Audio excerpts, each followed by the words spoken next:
नमस्कार दोस्तों, स्वागत है आप सभी का ज्योग्राफर अड्डा के इस ऑनलाइन प्लेटफॉर्म पे।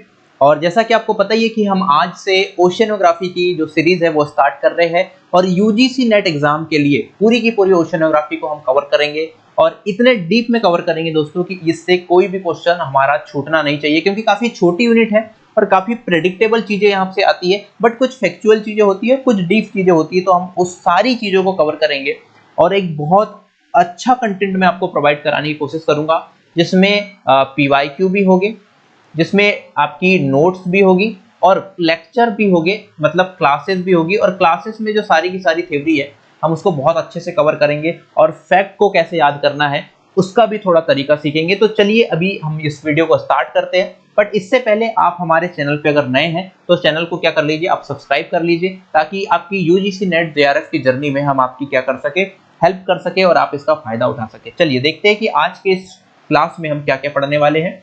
ये चूंकि पहली क्लास है इसलिए हम इसमें ओशियनोग्राफी का पूरा सिलेबस कवर करने वाले हैं कि कौन कौन सी चीजें इसमें आती है और जैसे जैसे हम ओशियनोग्राफी को पढ़ेंगे तो उसमें कौन कौन सी चीजें हम पढ़ने वाले हैं।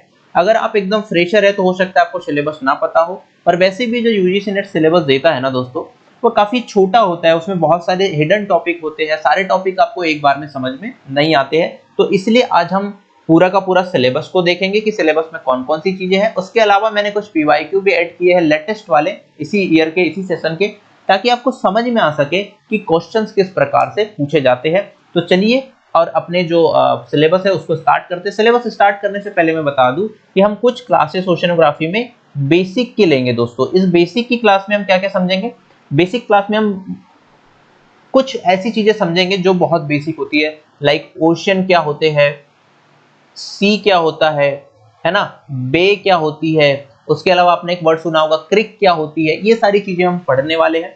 उसके बाद हम पूरे का पूरा जो हमारा ओशियन है वो ओशियन का डिवाइडेशन समझेंगे, या फिर ओशियन को किस तरीके से हम डिवाइड करते हैं उसको समझेंगे, या फिर हम बोल सकते हैं कि जोनिंग ऑफ द ओशियन को समझेंगे, उसको अलग अलग जोन्स में डिवाइड करेंगे। जैसे दोस्तों अगर प्रकाश की प्रवेश्यता के आधार पर देखें, मतलब ओशियन में प्रकाश कहां कहां तक प्रवेश करता है, तो उसके आधार पे हम हमारा जो ओशियन है उसके तीन भाग में बांटते हैं। एक फोटिक जोन जिसे हम प्रकाश मंडल बोलते हैं, एक डाइसफोटिक जोन जिसे हम लोग बोलते हैं विसरण मंडल, और तीसरा होता है दोस्तों एफोटिक जोन। तो इस तरीके से प्रकाश की प्रवेश्यता के आधार पर बांटेंगे। उसके अलावा हमारे जो जीव पाए जाते हैं सागर में उसके आधार पे हम अपने ओशन को डिवाइड करेंगे। उसके अलावा जो हमारा अभी लेटेस्ट डिविडेशन है जो कि अनक्लॉस के द्वारा किया गया है, मतलब United Nation convention on the law of the sea में जो डिविडेशन किया गया है, जो जोनिंग की गई है, उसके बारे में भी पढ़ेंगे। सारी इंफॉर्मेशन लेंगे कि क्या टेरिटोरियल क्षेत्र होता है, क्या कॉन्टिन्यूअस क्षेत्र होता है, ये सारी की सारी इंफॉर्मेशन लेंगे। और ये सब बेसिक क्लास होगी दोस्तों, क्योंकि ये सारी चीजें सिलेबस में मेंशन नहीं है, बट बहुत इंपॉर्टेंट है अगर आपको सारी चीजें अच्छे से समझनी है तो। चलिए आगे बढ़ते हैं और अब लेटेस्ट सिलेबस पे आते हैं जो कि आपको यूजीसी नेट ने प्रोवाइड किया है। सबसे पहले हम पढ़ेंगे ओशियन मॉर्फोलॉजी। आखिर ओशियन मॉर्फोलॉजी क्या होती है? ओशियन के अंदर जितनी भी आकृतियां पाई जाती है सारी चीजों का अध्ययन जो है वो किसके अंतर्गत करते हैं, ओशियन मॉर्फोलॉजी के अंतर्गत करते हैं। उसके बाद पढ़ेंगे बॉटम रिलीफ। बॉटम रिलीफ क्या होता है? बॉटम बेसिकली दोस्तों आपका, अगर मान लीजिए ये ओशियन है तो ओशियन की ये जो तली होती है ना, इसे हम लोग बोलते हैं बॉटम, और इस पे जो भी उच्चावच पाए जाते हैं, चाहे पर्वत हो चाहे वो गर्त हो, इसको अपन लोग बोलते हैं बॉटम रिलीफ। तो इस बॉटम रिलीफ और ओशियन मॉर्फोलॉजी का अध्ययन करेंगे। क्या क्या चीजें आती है इसमें? इसमें आता है continental shelf, continental slope, continental rise, है ना। क्या क्या होता है इसको अपन आगे समझेंगे, अभी सिलेबस समझ रहे हैं। उसके बाद अबेशल प्लेन आता है, ट्रेंचेस आती है, रिज आते हैं, गोयॉट आता है, सी माउंट आता है, उसके अलावा मिड ओशियनिक रिज आती है, जहां से क्वेश्चन बहुत पूछे जाते हैं। हिंदी में भी लिखा हुआ है दोस्तों, और हम इसका अध्ययन हिंदी इंग्लिश दोनों में करेंगे। नोट्स आपको दोनों में प्रोवाइड की जाएगी। चलिए आगे बढ़ते हैं। इसके बाद जब हमारी ये सारी चीजें पढ़ के हो जाएगी तो कॉन्सेप्चुअल पार्ट हमारा हो जाएगा। हमें समझ में आ जाएगा कि कॉन्टिनेंटल शेल्फ क्या है, स्लोप क्या है, ट्रेंचेस क्या है, रिज क्या है। जब ये सारी चीजें समझ में आ जाएगी तो इन्हीं सब चीजों का डिस्ट्रीब्यूशन हम इंडियन ओशियन, पैसिफिक ओशियन और देन अटलांटिक ओशियन में करेंगे। और अगर आप पीवाईक्यू फॉलो करते हैं या फिर अगर आपने एग्जाम दिया है तो आपको पता है कि यहाँ से डेफिनेटली क्वेश्चन जो है वो पूछे जाते हैं। चलिए आगे बढ़ते हैं, नेक्स्ट टॉपिक पे चलते हैं। नेक्स्ट टॉपिक है आपका physical properties of the ocean water, मतलब हमारा जो ओशियन वाटर है उसके जो भौतिक गुणों को हम पढ़ने वाले हैं। इसमें क्या क्या आता है? इसमें आता है सर आपका टेम्परेचर, इसमें आता है आपका सैलिनिटी, इसमें आता है डेंसिटी।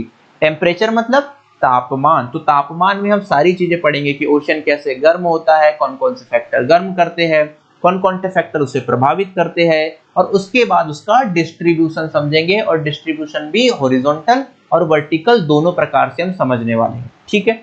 उसके बाद सैलिनिटी पे जाएंगे। सैलिनिटी में भी देखेंगे कि सैलिनिटी को कौन कौन सी चीजें इफेक्ट करती है, कौन कौन से फैक्टर्स होते हैं, उसका डिस्ट्रीब्यूशन कैसे किया जाता है, और उसके साथ साथ ये भी समझेंगे कि सैलिनिटी में कौन कौन से कंपोनेंट्स होते हैं, जैसे NaCl, MgCl, है ना, MgSO4, वो सारी चीजों का अध्ययन करेंगे जहां से क्वेश्चन भी पूछे जाते हैं।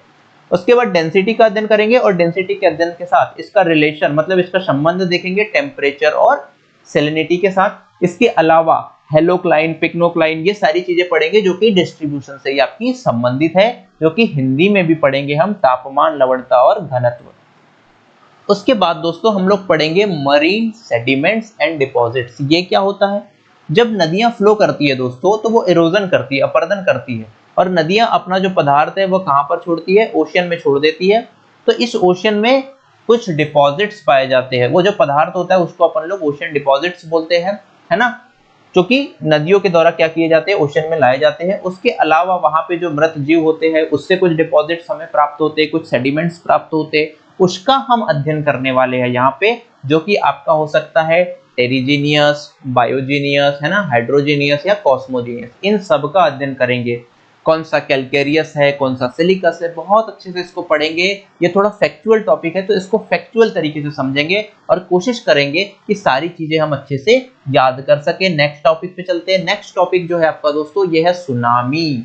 सुनामी को बहुत अच्छे से पढ़ेंगे, बट सुनामी को पढ़ने से पहले हम ये समझेंगे कि कॉज कौन कौन से रीजन है, कौन कौन से कारण है जिस कारण से सुनामी आती है, जैसे अर्थक्वेक, लैंडस्लाइड और वोल्केनो, इन सभी कारणों से सुनामी आ सकती है, उसका अध्ययन करेंगे। फिर उसके साथ साथ उसकी कौन कौन सी कैरेक्टरिस्टिक्स है। कैरेक्टरिस्टिक्स में जो सबसे ज्यादा इंपॉर्टेंट चीज वो पूछी जाती है कि जब भी सुनामी शोर के पास आती है तो उसका क्या इंपैक्ट होता है, इसको बहुत अच्छे से पढ़ेंगे। प्रोपगेशन को पढ़ेंगे, उसके अलावा आपका इंपैक्ट को पढ़ेंगे, और उसके साथ एक नया टॉपिक पढ़ेंगे कि आखिर सुनामी आती है तो उसका वार्निंग सिस्टम क्या होता है, हमें कैसे पता चलता है कि आपकी सुनामी जो है वो आने वाली है, इसको पढ़ेंगे। उसके बाद सरफेस को पढ़ेंगे, सरफेस ओशन करंट को पढ़ेंगे। यहाँ से क्वेश्चन पूछा ही जाता है, अगर आप PYQ फॉलो करते हैं तो क्या पूछा जाता है और कैसे पढ़ेंगे। सबसे पहले तो हम ये पढ़ेंगे कि आखिर ओशन करंट का ओरिजिन कैसे होता है। जब हम ओरिजिन को समझ जाएंगे तो फिर पढ़ेंगे कि इसे कौन कौन से फैक्टर जो है वो प्रभावित करते हैं। उसके बाद मेजर वार्म करंट को समझेंगे, कोल्ड करंट को समझेंगे, और कोल्ड करंट और वार्म करंट को समझने के साथ साथ इसका क्या इफेक्ट होता है उसको पढ़ेंगे बहुत अच्छे से। और ये कोल्ड और वार्म करंट को हम कहाँ पढ़ेंगे? पैसिफिक में, अटलांटिक में और इंडियन ओशन में, ताकि इसका ईच एंड एवरी डायमेंशन को हम बहुत अच्छे से क्या कर सके, कवर कर सके। चलिए दोस्तों अब आगे बढ़ते हैं और नेक्स्ट टॉपिक की बात करते हैं, जो कि आपकी ओशन करंट के बाद आता है। चलिए, ओशन करंट के बाद हम लोग टाइड का अध्ययन करेंगे। टाइड मतलब आपका क्या होता है? ज्वार या भाटा जिसे आप कहते हैं। इसमें क्या क्या पढ़ेंगे? सबसे पहले हम पढ़ेंगे कि ये क्या होता है ना, ये क्या होता है। उसके बाद हम पढ़ेंगे कि इससे कौन कौन से फोर्सेस काम करते हैं, ताकि टाइड आता क्यों है ना, कौन कौन से उसमें फोर्स काम करते हैं, उसका हम अध्ययन करेंगे। जब हम फोर्स पढ़ लेंगे तो उसके बाद हम लोग देखेंगे कि कौन कौन से टाइप के होते हैं। स्प्रिंग टाइप क्या होता है, नीप टाइप क्या होता है, इक्वेटोरियल टाइप क्या होता है ना, अयन वृत्तीय ज्वार क्या होता है, ये सारी चीजें पढ़ेंगे। और जब ये पढ़ लेंगे तो उसके बाद इसका डेली पैटर्न क्या होता है इसको समझेंगे, टाइडल रेंज क्या होती है ये समझेंगे, टाइडल बोर क्या होता है इसको भी समझेंगे। उसके बाद हम इससे रिलेटेड थ्योरीज पढ़ेंगे और उस थ्योरीज को थोड़ा डीप में पढ़ेंगे, ताकि अगर वहां से भी क्वेश्चन आए तो हम उसको कवर कर सके विथ फैक्ट। उसके बाद हम कोरल रीफ्स का अध्ययन करने वाले। कोरल रीफ्स क्या होती है? कोरल रीफ्स बेसिकली प्रवाल भित्तियां होती है, एक जीव होता है जो कि आपके ओशन में पाया जाता है। तो ये सबसे पहले हम पढ़ेंगे कि ये क्या होता है, इसकी आइडियल कंडीशन क्या होती है ग्रोथ के लिए, इसका डिस्ट्रीब्यूशन क्या से होता है, और इसके टाइप, मतलब ये अलग अलग टाइप की होती है, जैसे फ्रिंजिंग हो जाती है, बेरियर होती है, एटॉल होती है, इसको पढ़ेंगे। उसके साथ साथ ये कौन कौन सी कंडीशन आइडियल होती है इसके लिए, इसका डिस्ट्रीब्यूशन कैसा है, इसे थ्रेट किन किन चीजों से, इसका भी अध्ययन करेंगे। जब इतना अध्ययन हो जाएगा तो फिर हम थ्योरी पे चले जाएंगे कि कौन कौन सी थ्योरीज जो है वो इसके फॉर्मेशन से दी गई है, उसका ईयर और वो क्या बोलती है थ्योरी, उसके बारे में भी हम ब्रीफ में अध्ययन करेंगे। इसके बाद सी लेवल चेंजेस एक टॉपिक है, बट ये यहाँ का टॉपिक नहीं है। ये टॉपिक दोस्तों ओशनोग्राफी, क्लाइमेटोलॉजी से मिलकर बनता है। तो जब हम उनका अध्ययन अच्छे से कर लेंगे तो हमें सी लेवल चेंजेस के बारे में भी जानकारी हो जाएगी। बट एक क्लास हम इसकी भी लेंगे ताकि सी लेवल चेंजेस से रिलेटेड सारी चीजों को पढ़ सके। यहाँ पे कोई भी फैक्ट नहीं आता दोस्तों, यहाँ सारी की सारी चीजें कॉन्सेप्चुअल होती है। ठीक है, अब देखते हैं कि कौन कौन से इससे क्वेश्चन पूछे गए। ये इसी बार क्वेश्चन पूछा गया था, आपकी सैलिनिटी से क्वेश्चन पूछा गया था। हम इसका अध्ययन करने वाले हैं कि सबसे ज्यादा सैलिनिटी कहाँ होती है ना, सोडियम क्लोराइड। इसका अध्ययन बहुत अच्छे से करेंगे। उसके बाद देखिए हमने अभी बात की ओशन करंट की। ओशन करंट से क्वेश्चन पूछा है कि कौन सी करंट जो है वो कोल्ड है। ठीक है, तो उसके बारे में क्वेश्चन पूछा है। आपकी ब्राजील करंट हो गई, फॉकलैंड करंट हो गई, बेंगुला हो गई, कैलिफोर्निया हो गई। ठीक है, जिसमें ब्राजील क्या है आपकी वार्म है, तो इसके बारे में भी पूछा है उन्होंने। इसका अध्ययन हम बहुत अच्छे से करेंगे। उसके बाद हम लोग यहाँ पे पूछा है अल्बाट्रोस का पठार किस ओशन में। ये इसी सेशन के क्वेश्चन है दोस्तों।